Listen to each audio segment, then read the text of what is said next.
भाई आपने comment box भर दिया ट्रिग्नोमेट्री ट्रिग्नोमेट्री ट्रिग्नोमेट्री। तो आप ही की डिमांड पर भैया क्लास 10th का जो ट्रिग्नोमेट्री चैप्टर है, आज हम ये वीडियो आपके लिए लेके आए। तो देखिए ट्रिग्नोमेट्री चैप्टर जो है ये थोड़ा बड़ा चैप्टर है, तो इसलिए एक ही वीडियोस में अब घंटे 2 घंटे की वीडियोस तो मैं बना के आपको पूरा सिखा नहीं दूंगा, ठीक है। इसलिए 10-15 मिनट की 20 मिनट की वीडियोस ऐसे ही पार्ट में आएगी इस ट्रिग्नोमेट्री चैप्टर की, जिसको देखकर आप सीख सकते हैं। और इस चैप्टर की जितनी भी वीडियोस होंगी सबकी मैं एक प्लेलिस्ट बना दूंगा, तो वहां से आप जाके प्लेलिस्ट वाले सेक्शन में जाके डायरेक्ट आप देख सकते हैं, ठीक है। तो आज के इस वीडियो में हम अपना ट्रिग्नोमेट्री चैप्टर स्टार्ट कर रहे हैं, ठीक है। तो ट्रिग्नोमेट्री चैप्टर जो है इसको हिंदी में क्या कहते हैं? ट्रिग्नोमेट्री का मतलब होता है, ट्रिग्नोमेट्री का मतलब होता है त्रिकोणमिति, है ना। ये कहाँ से बना है, इसका क्या मतलब है, इसका यूज कैसे किया जाता है। और जो आप अभी तक वो बचपन से सुनते आ रहे होंगे ना कि हाँ वो भैया दीदी चिल्लाते हैं, इसे रटते रहते हैं, sign cos ten sine theta बराबर, ये दुनियादारी सब ये सब छोड़ो भाई। आप बहुत लोगों को तो ट्रिग्नोमेट्री पढ़ चुके हैं, यही नहीं पता कि बस ये पता है हाँ कि साइन थीटा होता है, साइन थीटा ये होता है, कॉस थीटा ये होता है। लेकिन ये जो साइन है, कॉस है, टेन है, अरे ये क्या होता है? आपको ये तो पता है कि साइन थीटा लंब बटे कर्ड होता है, ठीक है। लेकिन क्या ये साइन थीटा होता क्या है वास्तव में, क्या आपको ये पता है? तो ये क्या है कि आज के इस वीडियो में ना हम लोग एकदम बेसिक से सीखने वाले हैं कि साइन क्या होता है, कॉट टेन सब कुछ जो है बेसिक से सीखने वाले हैं। तो ट्रिग्नोमेट्री इसका मतलब क्या होता है? तो देखिए ट्रिग्नोमेट्री जो है ये 3 शब्दों से मिलकर बना है। एक होता है ट्राई, एक होता है गॉन और एक होता है मेट्रॉन। तो देखिए ट्राई मतलब होता है 3, ट्री यानी कि ट्राई, इससे समझ में आ रहा है 3। 3 मतलब क्या होता है भाई 3, और गोन मतलब साइड्स, और मेट्रॉन मतलब मेजरमेंट, यानी कि 3 साइड्स का मेजरमेंट, यानी कि 3 भुजाओं का मेजरमेंट की ही हम क्या होता है, ट्रिग्नोमेट्री होता है। ट्रिग्नोमेट्री चैप्टर में हम 3 भुजाओं का यानी कि 3 साइड्स का मेजरमेंट पढ़ने वाले हैं। बस इतनी सी बात है भैया, ट्रिग्नोमेट्री का मतलब ये होता है। तो भैया सबसे पहले आपको माइंड में आया होगा कि 3 भुजाओं का मेजरमेंट, तो 3 भुजा से क्या बनता है, 3 साइड से क्या बनता है बताओ जरा। तो 3 साइड से बनता है एक ट्रायंगल, 3 साइड से क्या बनता है, एक ट्रायंगल बनता है, ठीक है मेरे भाई। 3 साइड से क्या बनता है, ट्रायंगल बनता है। तो ट्रायंगल और ये जो ट्रिग्नोमेट्री है ना, ये केवल एक ट्रायंगल पर काम करती है मेरे भाई, किस पे? राइट एंगल ट्रायंगल, यानी कि जिसका एक जो एंगल हो वो 90 डिग्री हो, यानी कि राइट एंगल ट्रायंगल कहलाता है। और राइट एंगल ट्रायंगल को हिंदी में क्या कहते हैं, समकोण त्रिभुज कहते हैं। तो ये जो ट्रिग्नोमेट्री है ना, ये आपकी पूरी की पूरी समकोण त्रिभुज पर आधारित है। तो भाई जब पूरी ट्रिग्नोमेट्री एक समकोण त्रिभुज यानी कि राइट एंगल ट्रायंगल पे निर्धारित है, तो थोड़ा इसके बारे में भी तो जान लो कि ये राइट एंगल ट्रायंगल क्या होता है। तो आपको पता है कि एक ऐसा ट्रायंगल जिसका एक जो एंगल है वो 90 डिग्री का हो, राइट एंगल ट्रायंगल होता है। चलिए इतना क्लियर है। अब इसके बाद इसमें जब आपने पाइथागोरस प्रमेय पढ़ी होगी कक्षा 7-8 में, तो पढ़ा होगा कर्ड लंब आधार वही हाइपोटेन्यूज हाइपोटेन्यूज बेस और परपेंडिकुलर। तो ये सब क्या होता है, एक बार इसको हम क्या करते हैं, रिकॉल कर लेते हैं। तो देखो यहाँ पर एक होता है 90 डिग्री का एंगल, अरे 90 डिग्री एंगल है तभी तो ये एक समकोण त्रिभुज है। तो जो 90 डिग्री के सामने वाली भुजा होती है, 90 डिग्री के जस्ट सामने, इसको हम क्या बोलते हैं, इसको हम बोलते हैं कर्ड। क्या बोलते हैं? हिंदी में कर्ड बोलते हैं और इंग्लिश में बोलते हैं हाइपोटेनस। क्या बोलते हैं? हाइपोटेनस। बताइए इतने में कोई दिक्कत नहीं ना? दिक्कत है, ठीक है। इसके बाद देखिए जो ये जो होती है भुजा ए बी, यानी कि जिस पर ये त्रिभुज टिका है, जिस पर ये त्रिभुज टिका है, आपको क्या दिख रहा है, ए बी दिख रहा है, तो इसको हम बोलते हैं आधार, इसको बोलते हैं आधार। और ये जो है, ये जो खड़ी खड़ी लाइन है जिससे 90 डिग्री के एंगल का निर्माण हो रहा है, इसको हम बोलते हैं लंब। लंब यानी कि क्या होता है, परपेंडिकुलर इंग्लिश में, और आधार को बोलते हैं हम लोग बेस। चलिए इतना क्लियर है। अब देखिए जो 90 डिग्री का एंगल है वो तो ये है, तो इसलिए हमेशा जो क्या होता है कि जो कर्ड है हाइपोटेनस वो हमेशा सेम रहता है। लेकिन एक बात मैं आपसे पूछूं कि भाई ये बताओ, आधार और लंब यानी कि बेस और परपेंडिकुलर है, क्या ये बदल सकता है? जी हाँ बिल्कुल बदल सकता है। यहां पर देखिए आप कि एंगल ए अगर हम देखते हैं, यहाँ पर एंगल एक तो ए है, एक बी है, एक सी है, 3 एंगल होते हैं। जो बी वाला है वो 90 डिग्री है, एक एंगल ए और सी बचा है। तो देखिए जो एंगल ए है, तो एंगल ए के जस्ट सामने वाली जो भुजा होगी वो एंगल ए के लिए लंब होगी। ध्यान से सुनना मेरी बात, जो एंगल ए के सामने वाली जो भुजा होगी, साइड होगी, वो एंगल ए के लिए लंब होगी, और जो बच जाती है वो आधार होगी। यानी कि ये जो लंब है ना और ये आधार है, ये एंगल ए के लिए है। और मैं इसको जरा सा उल्टा कर दूं, मैं कहूँ कि भैया एंगल सी भी तो है, क्या सब एंगल ए के लिए ही बताओगे? अरे एंगल सी के लिए भी तो बताओगे। तो जो एंगल सी है, अगर एंगल ए के लिए देखें तो इसके जस्ट अपोजिट वाली भुजा क्या होगी, परपेंडिकुलर होगी। अरे किसके लिए? एंगल ए के लिए परपेंडिकुलर होगी, ठीक बात। और जो बची है वो क्या होगी, मतलब एंगल ए के लिए आधार। ये जो एंगल ए है ये तो कर्ड हो गया, एंगल ए इससे और ये वाली जो ए बी लाइन है इससे मिलकर बना है ना, तो ये क्या हो जाएगी, आधार हो जाएगी और इसके सामने वाली लंब हो जाएगी। इतना क्लियर है। अब दूसरा भी तो एंगल है, ये एंगल सी। तो एंगल सी के सामने वाली भुजा कौन सी है जरा बताओ। एंगल सी के सामने वाली भुजा है ए बी। तो क्या ए बी भी लंब हो सकती है? बिल्कुल हो सकती है। एंगल सी के लिए लंब कौन होगी, ए बी होगी। और एंगल सी के लिए आधार कौन सी होगी, ये। अगर ये जो त्रिभुज है इस ट्रायंगल को मैं जरा ऐसा कर दूं, देखो इसको ऐसा कर दूं और इसके बाद ये ऐसा हो गया और ये ऐसा हो गया, चलो ठीक है। तो हम इसमें क्या करेंगे कि ये वाली जो है ये नीचे आ गई, यानी कि इधर ये सी आ गया, इधर बी आ गया, इधर ए आ गया। तो बी तो 90 डिग्री ही रहा, इसके सामने वाला ये जो कर्ड है ये कर्ड ही रहा, ठीक। इसके बाद भाई एक बात बताओ कि अब यहाँ एंगल सी के लिए अगर हम देखें तो एंगल सी के लिए जो ए बी हो गई, ए बी ये क्या हो जाएगी, एंगल सी के सामने वाली है, यानी कि एंगल सी के लिए लंब हो जाएगी, ठीक है। तो यहाँ पर ए बी क्या थी, आधार थी, और यहाँ पर ए बी क्या है, लंब है। मतलब इस ट्रायंगल को जरा ऐसा घुमा के रख दो भाई, समझ में आ गया। तो लंब और आधार, तो ये लंब कर्ड और आधार, ये जो तीनों भुजाएं हैं ना, इनका हमको रेशियो पढ़ना है ट्रिग्नोमेट्री में। अरे रेशियो तो पढ़ना है, लेकिन किसके साथ रेशियो पढ़ेंगे। रेशियो यानी कि अनुपात होता है, आपको तुरंत दिमाग में आ जाना चाहिए, ये तो कक्षा 6-7 में पढ़ा था। अनुपात क्या होता है, जो बटे की शक्ल में लिखा होता है, जैसे कि 2:3 यानी कि 2/3। तो भाई हमें क्या करना है कि इन्हीं का ये जो ट्रिग्नोमेट्री है ना, इसमें हमें अनुपात पढ़ना है इन भुजाओं का। अरे इन भुजाओं का अनुपात पढ़ेंगे तो किसके रिस्पेक्ट में पढ़ेंगे, ये जो एंगल दिए हैं ना ए और सी, इनके रिस्पेक्ट में पढ़ेंगे। यानी कि ये जो त्रिभुज के न्यून कोण है ना, इनके रिस्पेक्ट में त्रिभुज की भुजाओं का जो अनुपात होता है उसी को हम लोग त्रिकोणमितीय अनुपात यानी कि ट्रिग्नोमेट्रिक रेशियोज कहते हैं। तो मेरे दोस्तों, अगर आपको वीडियो समझ में आती जा रही है ना, ये ट्रिग्नोमेट्री समझ में आती जा रही है, तो वीडियो को लाइक जरूर करते चलना, ठीक है। तो अब यहाँ पर देखो कि मैंने आपको बताया था कि ये जो ट्रिग्नोमेट्री है ना, इसमें हमें अनुपात पढ़ने हैं, त्रिकोणमितीय अनुपात यानी कि ट्रिग्नोमेट्रिक रेशियोज। ये होते क्या हैं, त्रिभुज के ये जो न्यून कोण है ना ए और सी, ये तो 90 डिग्री का हो गया न्यून कोण, यानी कि एक्यूट एंगल कौन से हो गए, ए और सी। तो इनके सापेक्ष यानी इनके बराबर में जो इसके ये जो तीन भुजाएं हैं ना, एक लंब कर्ड आधार, इन सबके आपस में रिश्तेदारी देखते हैं। यानी कि इनके एंगल के सापेक्ष में इन भुजाओं की रिश्तेदारी देखते हैं कि भाई है क्या इनमें, इनके सापेक्ष एंगल के सापेक्ष इनका अनुपात देखते हैं कि ये क्या है, ठीक है। तो अब देखिए, अब साइन, अब ये क्या होता है, मैंने आपको वीडियो में बताया था कि सब बच्चों को पता है कि हाँ साइन थीटा, ये साइन थीटा लंब बटे कर्ड। अरे साइन क्या होता है भाई, ये तो समझो पहले। Sine cos tan cosec sec cot, ये होता क्या है, ये 6 चीजें हैं, ये 6 अनुपात होते हैं। अब ये 6 अनुपात कैसे आए हैं सब कुछ सीखेंगे, बिल्कुल। अब देखिए 90 डिग्री के सामने वाली क्या हो जाएगी, कर्ड हो जाएगी, ठीक है। अगर हम ए के लिए देखें तो जरा मुझे बताओ कि एंगल ए के लिए लंब क्या होगा, इसके सामने वाली यानी कि सी बी भुजा जो होगी इसके लिए लंब हो जाएगी।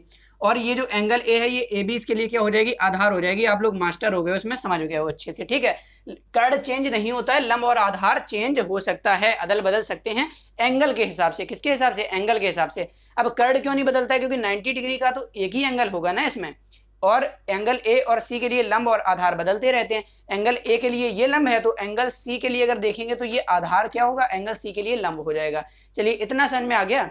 अब देखिए जो साइन कॉस टेन ये क्या होता है, तो लंब बटे कर्ड, यानी कि लंब और कर्ड के अनुपात को हम लोग साइन कहते हैं। लंब और कर्ड के अनुपात को हम लोग साइन कहते हैं। लेकिन क्या ये बताइए कि मैं आपसे इसमें पूछूं कि लंब क्या है और कर्ड क्या है, तो कर्ड तो आप सब जानते हैं 90 डिग्री के सामने वाली है, ये कर्ड है। लेकिन अगर मैं आपसे पूछूं कि लंब क्या है, भैया लंब बताओ इसमें, तो क्या आप बता पाओगे। अब मैंने यहाँ पर लिख दिया, तो ये जो लंब है ये तो एंगल ए के लिए लंब है ना। लेकिन अगर मैं यही बात करूं एंगल सी की, तो एंगल सी के लिए तो ये वाला जो आधार है ना, ये क्या हो जाएगा, लंब हो जाएगा। एंगल सी के लिए लंब क्या हो जाएगा, ये हो जाएगा। तो लंब क्या होता, ए बी ये भी हो सकता है और सी बी जो है ये भी हो सकता है, ठीक है। तो लंब क्या है हमें डिसाइड नहीं है, तो इसलिए डिसाइड कैसे हो रहा है, ये जो लंब है ये डिसाइड कैसे हो रहा है, एंगल सी के लिए ये लंब है और एंगल ए के लिए ये लंब है, तो ये एंगल से डिसाइड हो रहा है मेरे दोस्तों, जो कोण है उससे डिसाइड हो रहा है। तो ये जो लंब बटे कर्ड है, ये इसका जो लंब बटे कर्ड यानी कि लंब और कर्ड के अनुपात को साइन कहते हैं। लेकिन अब अगर मैं आपसे कहूं कि लंब कर्ड तो चलो सही बात है, ये हो गया, लेकिन लंब क्या है, लंब ये वाला लेंगे कि ये वाला लेंगे। अरे मेरे दोस्तों, जो एंगल लेंगे ना वही लंब लेंगे। तो मान लो अगर मैं साइन की जगह एंगल ए लेता हूं तो यहाँ क्या लिखूंगा, साइन ए। तो इसलिए इसकी जगह अब लंब बटे कर्ड क्या हो जाएगा, लंब क्या हो जाएगा, बीसी हो जाएगा, और बटे में जो कर्ड है वो क्या हो जाएगा, एसी हो जाएगा साइन ए के लिए। और अगर मैं यही बोल दूं साइन सी के लिए, क्या भाई, साइन सी के लिए, तो यार साइन सी के लिए क्या होगा, कर्ड तो यही रहेगा लेकिन लंब जो है ये ए बी हो जाएगा, यानी कि बदल जाएगा। तो साइन कॉस टेन ये सब क्या है, ये तो अनुपात के नाम हैं। अच्छा, कॉस क्या होता है, कॉस क्या होता है, आधार और कर्ड के अनुपात को कॉस कहते हैं, और टेन क्या होता है, लंब और आधार के अनुपात को टेन कहते हैं। ये साइन जैसे आप लोगों के नाम है ना, उसी तरह इन अनुपातों के ये नाम हैं, लेकिन इन अनुपातों का कब तक कोई महत्व नहीं है, जब तक एंगल ना दिया हो। क्यों, क्योंकि इन अनुपातों में क्या आ रहा है, कर्ड तो फिक्स होता है लेकिन लंब और आधार भी तो आ रहा है, और लंब और आधार कभी फिक्स नहीं होते, वो एंगल के हिसाब से डिसाइड होते हैं। जैसा हम एंगल लेंगे वैसा ही लंब और आधार आएगा। तो जो लंब और आधार है वो एंगल के हिसाब से डिसाइड होते हैं। तो इसलिए ये जो साइन कॉस ये सब है ना, तो ये क्या है, ये तो नाम है इन अनुपातों के, लेकिन अब ये अनुपात किस एंगल की रिस्पेक्ट में ले रहे हैं ये तो बताना ही पड़ेगा ना। समझ में आया, क्योंकि आधार जैसे कॉस है तो आधार बटे कर्ड है, कर्ड तो ये हो गया, लेकिन आधार कौन सा, ये भी आधार हो सकता है और ये भी आधार हो सकता है। एंगल सी के लिए ये आधार है, एंगल ए के लिए ये आधार है। तो जब हम बताएंगे एंगल ए तब पता चलेगा हाँ ए बी वाला आधार, और अगर एंगल सी कह देंगे तो सी बी वाला आधार। इतना आपको समझ में आया। तो यहाँ पर हम एंगल ए या सी ना लिख के हम लोग यहाँ लिख देते हैं थीटा, बड़ा प्रसिद्ध है ये थीटा अपने आप में। तो थीटा क्यों लिख दिया, क्योंकि भैया अगर थीटा है, थीटा कोई भी एंगल हो सकता है, एनी एंगल, ठीक है। अब यहाँ पर अगर ए की जगह हम थीटा ले लेंगे तो साइन थीटा की जगह हम क्या लिख सकते हैं, साइन ए लिख सकते हैं। अगर थीटा यहाँ ले लेंगे, यहाँ से हटा के थीटा यहाँ ले लेंगे तो क्या हो जाएगा, एंगल सी के लिए हम क्या करेंगे, साइन थीटा की जगह एंगल सी ले लेंगे। तो इतना आपको समझ में आया ना। तो ये जो थीटा है ये हम एक एंगल मान लेते हैं। अब वो एंगल कोई भी हो, अगर थीटा ये वाला मानेंगे तो लंब और आधार इस वाले के अनुसार होगा। अगर एंगल सी को थीटा मानेंगे तो एंगल सी के अनुसार क्या होगा, लंब और आधार होगा। इतनी चीज आपको समझ में आ गई होगी, ठीक है। चलिए आगे देखते हैं। तो यहाँ सब साइन कॉस टेन अपने आप में इनका कोई महत्व नहीं है, तो क्या करेंगे, सब में थीटा लगा लेंगे। थीटा मतलब एनी एंगल, कोई भी एंगल का नाम होता है थीटा, ठीक है। कोई भी एंगल को रिप्रेजेंट करने के लिए थीटा लगा सकते हैं। क्या आपको ये याद होंगे, अरे भैया हम तो एकदम आइंस्टीन के बाप हैं, देखो लंब बटे कर्ड साइन होता है, साइन थीटा लंब बटे कर्ड, कॉस थीटा आधार बटे कर्ड। यार जिनको याद हो जाए वो तो भैया बहुत ही इंटेलिजेंट हैं, लेकिन जिनको याद नहीं होगा उनके लिए क्या करेंगे भैया, ट्रिक लाएंगे, क्योंकि हर चीज ट्रिक से तो याद कर ही सकते हैं ना। तो भैया एक ट्रिक है बड़ी प्रचलित, बाबा आदम के जमाने से चली आ रही है, आप लोग भी जानते होंगे, क्या, लाल बटे कक्का, लाल बटे कक्का। तो ये क्या है, हिंदी मीडियम वालों के लिए ये बढ़िया सी ट्रिक है, और एक इंग्लिश मीडियम वालों के लिए भी होती है, पंडित बद्री प्रसाद हर हर बोल सोना चांदी तोल, ठीक है। तो उसमें क्या होता है, परपेंडिकुलर हाइपोटेन्यूज। यहाँ पर एल से क्या मतलब है भैया, एल से मतलब है लंब, ला एल, एल से मतलब है लंब, के से मतलब है कर्ड, ए से मतलब है आधार। आपको इतना तो समझ में आ ही रहा होगा, ठीक है। कर्ड मतलब है यहाँ पर के और आधार मतलब है यहाँ पर ए। चलिए इतना समझ में आ गया। तो भाई अगर मैं कहूँ यहाँ पर, अब देखो लंब बटे कर्ड, आधार बटे कर्ड और लंब बटे आधार, ये आपके तीन अनुपात बन गए। अब ये जो लंब बटे कर्ड यानी कि पहले वाले को क्या कहते हैं, तो मेरे भाई पहले वाले को कहते हैं हम लोग साइन थीटा, क्या मेरे भाई, साइन थीटा। इसके बाद ये जो दूसरा वाला है ना आधार बटे कर्ड, इसको बोलते हैं हम लोग कॉस थीटा, क्या बोलते हैं, कॉस थीटा। और ये जो लास्ट वाला है ना यानी कि लंब बटे आधार, इसको हम लोग बोलते हैं भाई, क्या बचा, साइन कॉस टेन थीटा, क्या बोलते हैं, टेन थीटा। अब यार कॉसेक थीटा, सेक थीटा और कॉट थीटा, साइन थीटा का उल्टा कर दो तो क्या बन जाएगा आपका, कॉसेक थीटा। कॉस थीटा का उल्टा कर दो तो आपका बन जाएगा सेक थीटा, और टेन थीटा का उल्टा कर दोगे तो आपका बन जाएगा कॉट थीटा। आज के इस वीडियो में मैं आपको यहीं तक पूरा समझाऊंगा। इसके बाद आपकी जो एनसीईआरटी की क्लास 10 की एनसीईआरटी बुक होती है, सरकारी बुक, उससे मैं आपको क्वेश्चंस करवाऊंगा, ठीक है। तो वो जो है ना ओवरऑल सब में आपके जिस बुक से भी आप लगा रहे होंगे ना, तो उसमें सबका निचोड़ दिया होता है, ठीक है। और पेपर भी एनसीईआरटी बुक से ही बनता है, बोर्ड का पेपर। अब देखिए लंब बटे कर्ड, आधार बटे कर्ड और लंब बटे आधार। तो जरा आप बताओ मुझे कि यहाँ पर साइन थीटा की वैल्यू क्या लिखी है, लंब बटे कर्ड एल बटे के, क्या लिखा है, एल और बटे में के, एल से लंब, के से कर्ड। ये देखो आपको याद करने की जरूरत पड़ी नहीं, लाल बटे कक्का दिख रहा है ना यहाँ, हाँ बिल्कुल लाल बटे कक्का। तो ये पहला साइन थीटा, दूसरा कॉस थीटा, तीसरा टेन थीटा। अच्छा बताओ जरा, ये साइन थीटा, साइन और कॉस, टेन, कॉसेक, सेक और कॉट, इन सब का अपने आप में कोई मतलब है? अपने आप में इनका कोई मतलब नहीं है जब तक इनके साथ थीटा यानी कि कोई एंगल ना लगाओ। अपने आप में तो भैया जैसे आपका नाम है वैसे ही ये जो अनुपात है ना, इनका नाम होता है आधार बटे कर्ण, यानी आधार और कर्ण के अनुपात को हम लोग कॉस कहते हैं, बस इनका ये नाम होता है। तो देखो भाई उसी तरह कॉस थीटा क्या लिखा है, कॉस थीटा की वैल्यू क्या है, आधार बटे कर्ण, यानी कि यहाँ लिखा है देखो आधार बटे कर्ण, आधार बटे कर्ण, ठीक है। अब अगर कॉसेक थीटा निकालना है तो क्या करें, साइन का उल्टा होता है कॉसेक, यानी कि साइन थीटा की वैल्यू है लंब बटे कर्ण, तो कॉसेक थीटा की क्या हो जाएगी, कर्ण बटे लंब, एकदम डोंट वरी, ठीक है।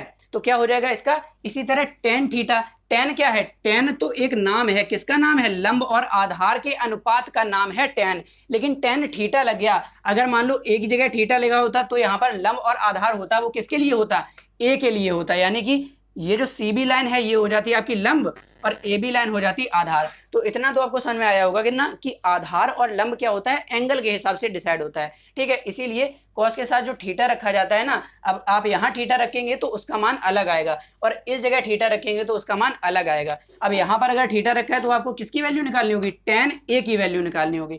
तो अगर आप ध्यान से देखें तो ये जो साइन कॉस टेन, साइन का उल्टा कॉसेक, कॉस का उल्टा सेक थीटा और टेन थीटा का उल्टा कॉट थीटा। अब अगर ध्यान से देखें तो जैसे मैंने आपको बताया था कि भुजाओं का अनुपात और ये जो न्यून कोण है ना ए और सी, तो भुजाओं के अनुपात और ये भुजाओं का अनुपात जो है, ये जो त्रिभुज के कोण हैं इनके सापेक्ष त्रिभुज की भुजाओं का अनुपात ही तो त्रिकोणमितीय अनुपात होता है, जो कि इस चैप्टर का बहुत ही महत्वपूर्ण भाग है, ठीक है। तो यहाँ देखो आधार बटे कर्ण, यानी कि आधार और कर्ण का अनुपात, तो ये कॉस थीटा होता है। तो कॉस थीटा यानी कि अब कॉस क्या होगा, कोई एंगल होगा, अगर यहाँ पर हम एंगल ए ले लें, अगर एंगल ए के लिए हम देखें साइन ए, मान लो थीटा की जगह अगर हम ले लें ए, तो साइन ए की वैल्यू क्या होगी, लंब बटे कर्ण, यानी कि लंब क्या होता है सी बी अपॉन कर्ण क्या होगा ए सी हो जाएगा। अगर कॉसेक थीटा देखें तो कॉसेक थीटा, अगर थीटा की जगह क्या ले लें भैया, हम ए ले लें, तो उसके लिए क्या हो जाएगा, कॉसेक ए के लिए कर्ण बटे लंब, यानी कि थीटा ये आपका ए हो गया, और इसके लिए कर्ण यानी कि ए सी बटे बी सी। तो ये सब क्या होता है, एंगल के हिसाब से होता है। और लाल बटे कक्का ये आप याद रख सकते हैं, साइन कॉस टेन, इस तरह से आप इसको याद रख सकते हैं। तो दोस्तों आई होप आपको ये समझ में आया होगा कि साइन कॉस टेन क्या होता है, और ये जो होता है ये त्रिकोणमितीय अनुपात क्या होता है। तो आई होप आपको ये आज की वीडियो में समझ में आया होगा। अगली वीडियो से मैं आपको इसमें एक्सरसाइज सॉल्व कराऊंगा। तब तक के लिए मिलते हैं अगले वीडियो में। धन्यवाद।